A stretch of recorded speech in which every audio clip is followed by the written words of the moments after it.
You're listening to Band Practice with Matthew and Kreps. Rock out with your cock out.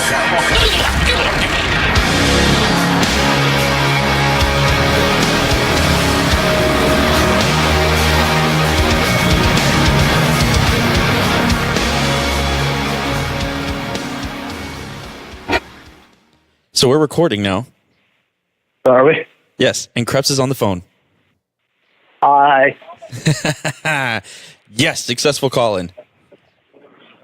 I was actually debating whether we should just like not tell people and just do quickies, do shorts, and just have people like, what, like, Kreps is back? So, what do you think about AOC? Very mixed views on her. I like the way she's going about things for the most part, just because I think she's adding like a whole new dimension. I figured, because you told me we were going to talk about this, so I figured I'd go with positive first, and then we'll shit on her. Because she's like a like a master at social media. She does all these videos of like spots in Congress like we've never seen or heard about.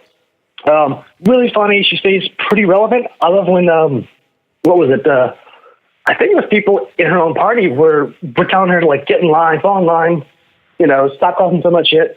And she said something like, "I'm not trapped in here with you. You're trapped in here with me" from The Watchmen. I'm like, okay, that's pretty fucking funny. Well, apparently, what? Apparently, that's what she's telling everybody now. She basically told the rest of the Democratic Party, "Get in line with me, or I will make sure you get unseated." Oh, that's right. She's starting a list. Yeah, she's starting a list. See that kind of work for like Trump. Like he would like not like what Paul Ryan's doing. So then he'd have someone on Fox News be like, "Paul Ryan needs to go," and then Paul Ryan would suddenly, he would take that passive stance that dogs do when they're scared. He sort of lie down and like open up to be eaten. But I don't know how much power she has to do that because she's a representative. Hashtag not my representative. But oh no, she's so super, like, okay. So she's super connected, and the reason why is because I forget what the name of the PAC is, but there's a PAC, and there's an FCC complaint against her right now. But that's how she's connected, and that's how she'd be able to upend these people if they don't get in line. Because so the FCC complaint against her right now is that so her boyfriend worked for the campaign unofficially, but she hired this consultant who funneled money to this PAC to pay her boyfriend, and this PAC was specifically just started basically because of her. It started during the last election, and so her campaign ran at a deficit the entire time, and it was completely funded by this PAC. And this PAC also paid out large sums of money to this the consulting guy, who then hired her boyfriend, and then in return, after she got elected, now this guy is on her staff. Some discrepancies, like why would anybody wait? So when they're funding her campaign, this is her primary campaign or the final campaign? I think both. I'm not sure. Because her primary campaign, dude, no one thought she was going to win. Like, Yeah. no, we had no idea who the fuck she was. So who would funnel money to someone they don't even know about, who nobody thought would unseat like the 8-term incumbent or whatever, who's been there forever, who's actually supposed to be groomed to replace Pelosi at some point. So who would give that much money to somebody who had no idea they would win?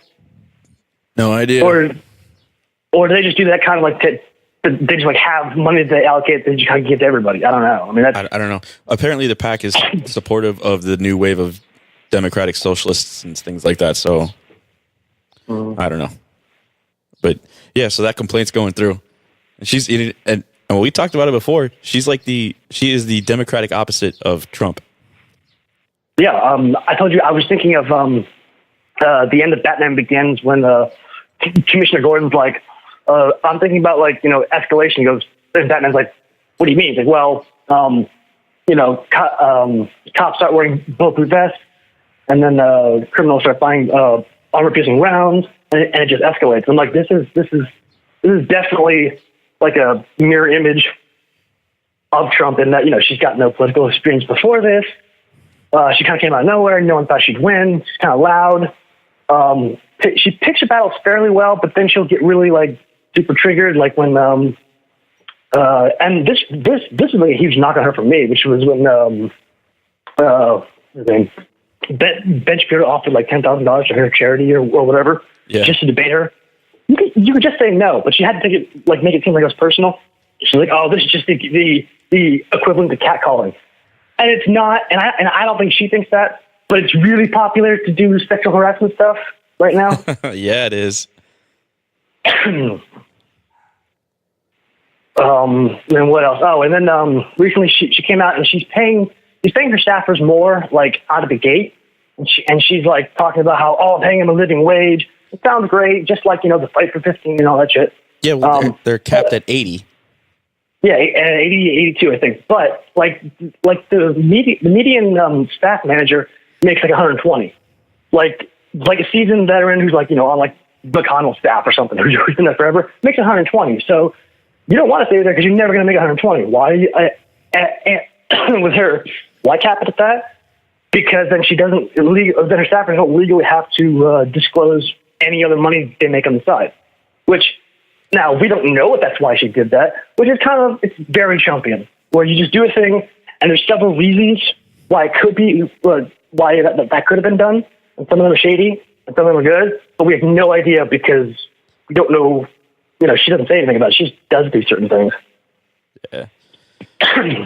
Oh, and then there's this whole thing before she moved to Capitol Hill. She was complaining about how she was broke and couldn't afford an apartment. But you have to disclose your money when you come in, like how much you have coming in. She had I think several grand, like $5,000, I think. No, I don't know. I just know like her total like what she had was close, like I think close to $30,000, like in like free cash or like stock options or something. Yeah, she had money. Yeah, but it sounds good to be like, the broke girl going to Washington. Well, that resonates with what she's trying to do because she's going to fight for poor people. And I don't even actually blame her for doing it. It's all about working your image, and Trump's a fucking image master. Yeah.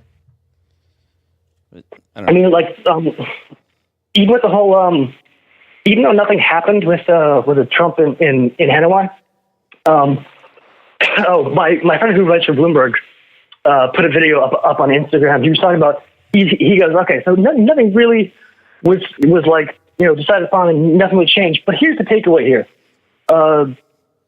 Kim Jong took not one, not two, but three, like American press conference style questions and answered them. And then his staffers took did a Western press conference to like answer everyone's questions. Like he's literally becoming more Western. So my friend from Bloomberg, like that's a takeaway. But what was I was watching one of Scott Adams' podcast, and he was talking about how genius it was to have that summit in Japan or Vietnam, because people who hated us for a long time and now we totally get along with. So it's like, hey, come over to your neighbor's house. Your neighbor that used to be killing us but now loves us. Maybe you should do that too. It's again, branding. It's kind of genius. But anyway, so. Oh, did you? Have you been listening to the show? Not much. I haven't had a chance to because I have to deal with crazy shitty uncle. Yeah. So Big Red was here with Monkey, and Big Red has showed us that there's a new Ghostbusters flick coming out. Oh yeah. They're like going back to the roots.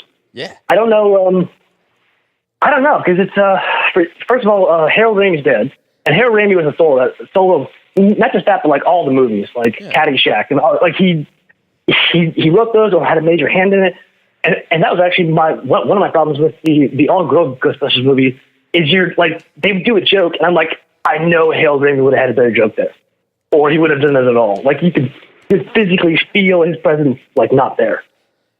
So I don't know how good that can be. But I guess everyone's coming back for it, right? Yeah. Well, I feel like they learned their lesson from that, and they're gonna do better. Maybe, hopefully, please. Well, I'm just curious because like what's his name? I was blanking on his name. God damn it. Bill Murray. Thank you. Bill Murray was like he was pretty adamant about never wanting to do another Ghostbusters just because he just wasn't. He was never into the original ones, and he didn't see a point in them. So I'm curious. Like, I want to hear what he has to say. Like, okay, they gave me all the money, or they came with a good script or something. I don't know. Oh, I have to announce something. So I sent you the picture. So over the last week, I went to a comic book store and well, you know what I picked up. Yeah. Yes, It's very you. Yes, it is. Star Trek and X-Men. Oh, I'll put it on the Instagram. It's amazing. It's amazing. How old is it? Is it an older issue or a more recent issue? No, it's an old issue. Wolverine fought Spock, and Spock knocks him clean on his ass. Oh, I've actually never. That's actually cool because I've never read that comic. But I think Crack did some article, just some nerdy, funny article about I don't know, like heroes or something who you didn't know had actually met. And I think he does like the Vulcan nerve pinch on Wolverine. And he goes down, but he gets right back up, and he's like, "You're not supposed to be up so quick," or something like that. Basically, yeah.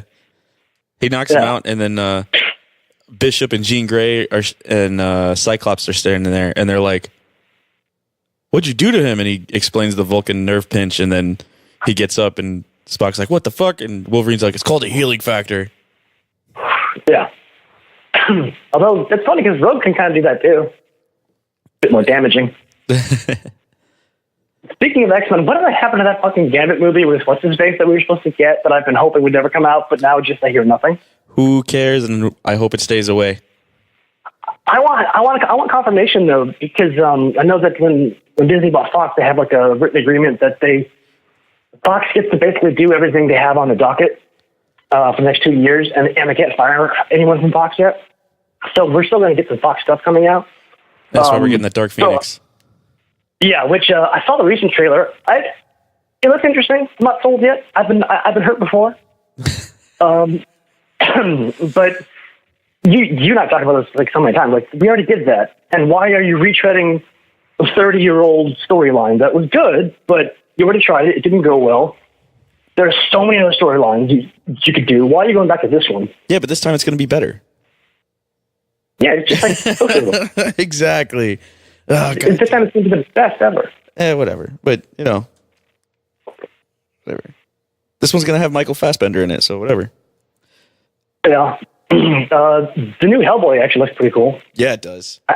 I saw it, which kind of hurt a little bit because I really liked the first two, and I love Ron Perlman. I thought he was great. But my only thought when I heard they were remaking it was, you know what, Hellboy's a bit more serious than comics. Like, it was cool to have Ron Perlman like crack jokes, and Hellboy does crack jokes, but it's supposed to be a demon spawned from hell. It's supposed to be a little bit darker than the light comedy tones they had. And the newest trailer I saw has like fucking dismemberments everywhere. I'm like, okay, maybe they're getting it this time. I'm excited to see it. I enjoyed the first two as well, actually. I didn't even know anything. I didn't know anything about Hellboy before the movies came out, so I knew a little bit. I never really got into it because it's Dark Horse or Image or one of those other independent comics wasn't that into them. And surprisingly enough, so I saw a full like 3 or 4 minute trailer of. Have you seen or heard of Doom Patrol? Yes. It actually might be pretty good because the first trailer I saw was like 30 seconds, and it was just all of like just sort of like funny one-liners. I'm like, okay, so you're doing like a parody of comics, and then I saw like the full length trailer, and it's a lot darker and more serious. And I'm like, and it immediately reminded me of something I told you like a year or two ago, like something that I think DC should do because it's about the only thing to do well, which is just do different universe versions of their own characters. Don't build like an MCU like thing.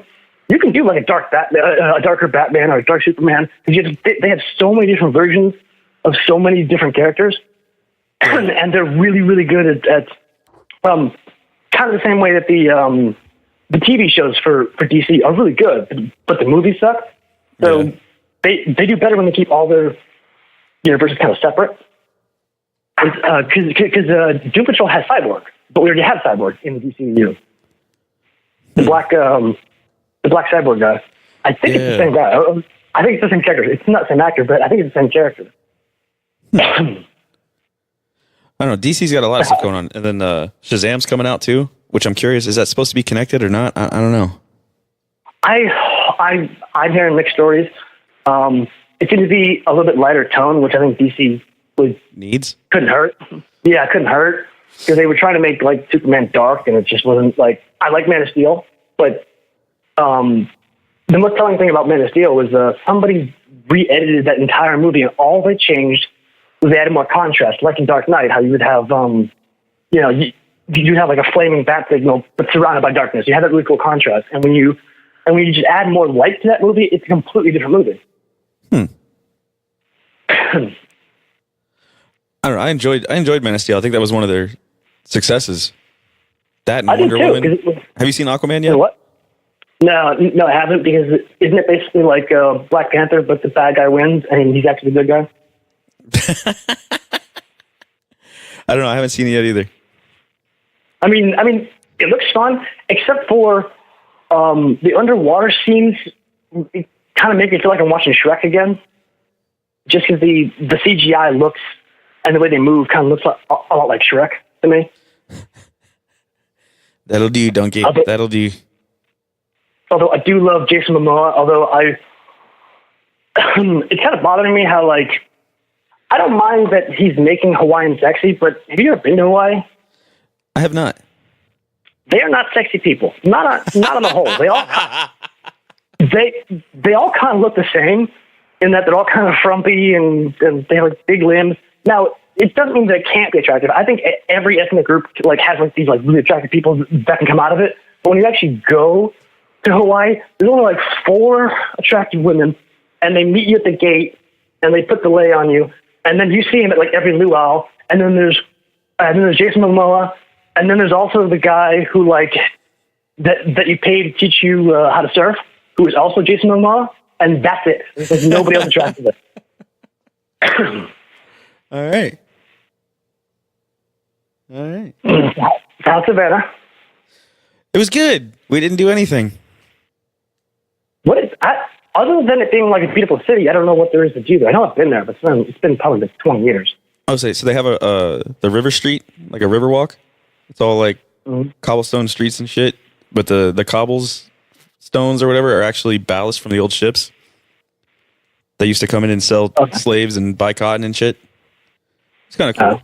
A lot of history. A lot of walking. They do some pretty cool trolley tours and see all the historic sites. It was fun, relaxing, chill. And they have it's funny because they have a Better Than Sex restaurant there. A what restaurant? Better Than Sex. Okay. It's all dessert. Those t-shirts write themselves, don't they? Yeah, right. So, and they're known for their rim jobs. Okay. Yeah. So you order dessert and then you get an accompanying wine or beer or drink or whatever, and they take the glass and they dip it in chocolate or caramel or whatever. So they encourage you to lick the glass and drink your booze and eat your dessert. But they call it a rim job. Okay. Lovely. And there's a bunch of like the restaurant's really, really dark and all the menus are iPads or they're backlit or whatever. And then like there's naked art everywhere. Basically porn, but it's not porn. It's not porn because it's classy. Oh, sure. No, because the pictures are black and white, so that makes it art. And then we had some. And it's a money shot. Yeah, no money shot. So it's basically just a tease because there's no completion. Yeah. Man, isn't it sad that people back in the day, that's all they had to jerk off to? Oh, we went to an antique shop and this lady had porn pictures from like the 20s and 30s and shit. Mm-hmm. It's crazy looking. I was sitting there looking through all of them, and the lady comes over and she's like, "They're not that great." And I was like, "Yes, they are. These are awesome." Did you buy any? No, but I told the lady, I really hope none of these are my grandmother. Yeah. Why? Did she do that?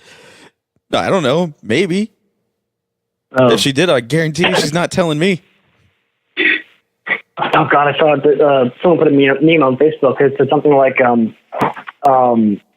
Pornhub pays like $38,000 for like amateur homemade stuff. So if you see my ass up there, mind your business. Nice. Isn't it weird how like Pornhub is going to save us? Because like Pornhub did that thing for like so many views, they'll plant trees. They have a scholarship fund. Did you know that? Yeah. That's hilarious. Like that's how you make porn more okay. It's like, hey, yes, it's gross, but we put Steve to college. Oh god! Killer Mike has a line on the new album for "Run the Jewels," and it's like, I wanted to feed a baby, so I threw $1,000 in the air. Okay. You know, because he's at a strip club, he's making it rain. Oh, okay. Same idea. Yeah. Same idea. We're helping the porn stars go to college. Yeah. Oh, all right. Okay, bye.